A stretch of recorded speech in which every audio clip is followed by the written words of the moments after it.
Myakkachopper here. You may have seen some of my other videos regarding a HAARP, the HAARP signal, and a UFO sighting that I personally witnessed. That all seems to be coming together in what I called the end of the world as we know it. So I'm going to address the entire reason why I believe that. Because I'll tell you, start off right off the bat, I'm not a religious dude. I'm not preaching no religion on you. I'm not trying to tell you what to do. But I'm telling you what I've experienced. And I'll tell you, I've been a fairly big non-religious person for my entire life, although I'm really starting to come around a little bit now. I never believed in destiny or anything like that.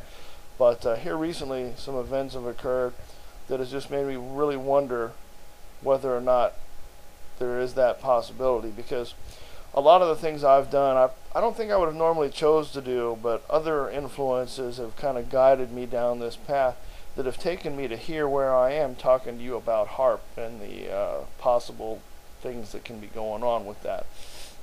Now, number one thing I say is that, you know, back to the religion part of it, my religious beliefs go as far as that God is an energy, or God is nature, and nature will fix itself.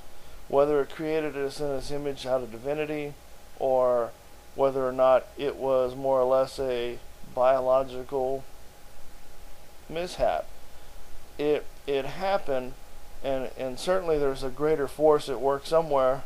You know, I mean, we're just little tiny specks in the universe, so it would be very presumptuous for us to think we are the end-all, be-all beings that there is. But to be honest with you, it's kind of in our nature to think like that. So back to the topic of, you know, the whole thing about, since I was a pretty young kid, I've really not wanted to live in this world. Matter of fact, in my later age, I had a near death with an attempted suicide.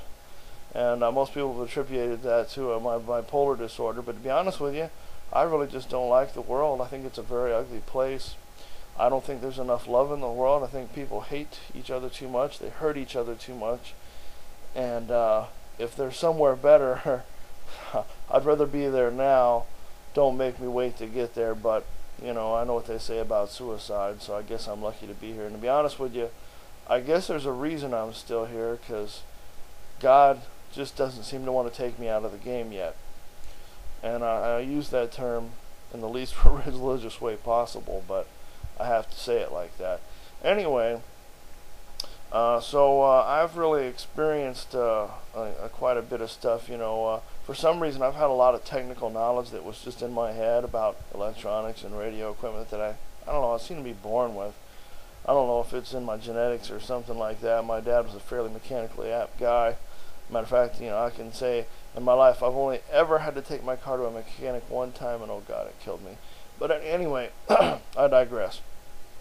The important part is that I would get these like daydreams, conscious daydreams, where I'd be awake, but what I'd be seeing was, you know, not what I was looking at, but I would see what looked to be glimpses of another time, and I assume it was the future. However, it looked very retro or bad. I mean, lots of decay and crumble, and no electricity. You couldn't go to a supermarket. People had to hunt for their food.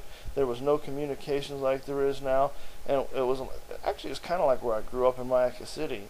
To be honest with you, that's how we started out. I had to walk across another property to get to a pitcher pump well to pump our water, and we had to wait till the collective got enough money together to run electricity poles out to where we lived.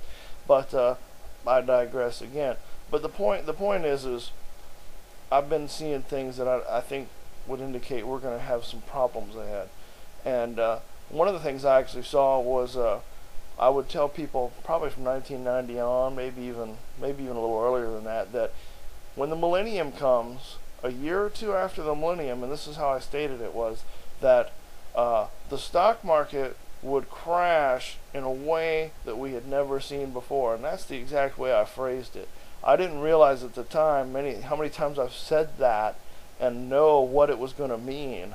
You know, I understood it in a way, but I had no idea that it was going to be closed for a week because the World Trade Center had been demolished. That didn't know, but it seemed to kind of all fall into a plan now that I look back on it all. and how I've got into the amateur radio, ham radio, and understand I build computers. My computer came from the trash and just parts and stuff. I mean, it's all basic crap. I'm sure anybody watching one of these videos probably knows how to do all that. But the gist of the matter is, heck, your computer runs on frequency. I mean, everything's frequencies. I mean, everything has a frequency. And so this is what brings me around to the entire thing with End of the World and the Haarp issue. Because I just had recently learned about Haarp, but for the last 3 or 4 years I've been hearing this sound in television shows and programs. It was kind of like, it was like it seemed like a code or some kind of computer communication or something, but I would hear it in the background in behind all the other sound, and nobody I know else would hear the sound no matter how I talked to them. I had 2 different psychiatrists that I told this to. I mean, nobody can hear the sound. They just say, oh, you're crazy. As a matter of fact, my psychiatrist just recently mentioned I should go back to Bayside and check myself in and tell them what my experiences have been. But no, I've never been more sane, and I'll tell you right now, it really is kind of depressing. But so the gist of the matter is that what we're looking at here is I just recently learned about Haarp, and I believe it's responsible for the signal that I hear in the television shows, and I think that it's directly related. Now, there's some theory about it causing some mind control, and that's a pretty interesting aspect. Like I said, everything has a frequency, everything resonates on a frequency. Now, quite possibly, I just recently learned about these things called Orgonites. A good friend had recently turned me onto this site about Orgonites. I can't believe I've never even heard of these before, but essentially, because I've always long said that our technology is way outdated and really needs to be advanced. A combustion engine is very wasteful. I mean, it's archaic by most standards anywhere. I mean, our knowledge is so primitive, but yet we think we know so much. But I think what is coming is what is called the revelations, just like the Bible said. It's the revelation. It's not Armageddon. It's not the end of the world. What it is a renewal and a higher level of consciousness, where I think we'll use more of our brains, we'll communicate telepathically, we may be able to manipulate ourselves in a way, and I hate to use this as a reference because it's a movie, but similar to, say, The Matrix, and to be able to manipulate yourself through the atmosphere, because most people see atmosphere as emptiness, but to be honest with you, we're always surrounded by something. The air molecules, there's always something around us. So to be honest with you, we should actually, theoretically, be able to move through it like we do in water, except for it doesn't support our weight. But perhaps if we had an energized coating of orgonites around us that would provide a barrier, almost like a float suit or something, that could cause that type of situation.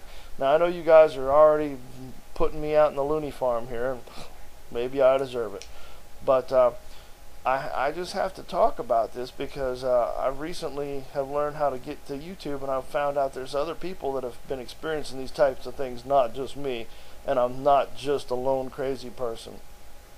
So back with the Orgonites, I had seen a UFO, and I have another video that talks specifically about that UFO sighting, and it made no sound, and it hovered in the air for at least 5 minutes and did not move, only about 1,000 feet away. Could have threw a rock at it and hit it. Could not feel no wind, could not hear no sound from it. Major lighting, and so essentially I think now that that was probably powered by the Orgonites, and I think that the mind control possibility is probably also has to do with the Orgonites to some degree. I'm going to go into that in another video because I see I'm about out of my 10 minutes. So I'm going to say thank you for watching my video, and be looking for the next one. I'm not sure what it'll be called. Good luck to everybody, and follow your path. Thank you.